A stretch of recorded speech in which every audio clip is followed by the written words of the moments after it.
你敢相信吗？这个男人在垃圾堆里发现了很多废旧手机，你以为他赚翻了吗？然而，老王今天又来垃圾堆寻宝。这个垃圾堆电子产品不多，都是一些日常用品，找了半天都没有收获。换一个垃圾堆试试，一来就看到手机盒，这是来对地方吗？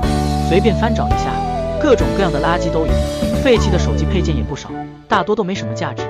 这两个音箱成色还不错，又是一个音箱，这袋子里还有宝贝，好多废旧手机，里面零件都还在。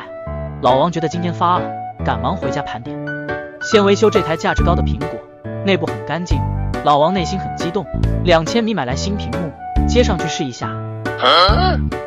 这是什么情况？屏幕居然是坏的，这不是折腾人吗？又去换了一个屏幕，这下终于可以开机。顽皮的，这是一台上锁的苹果，不知道新买的屏幕还能不能退。这台苹果仔细一看，居然是山寨机，拆开看看的心情都没有。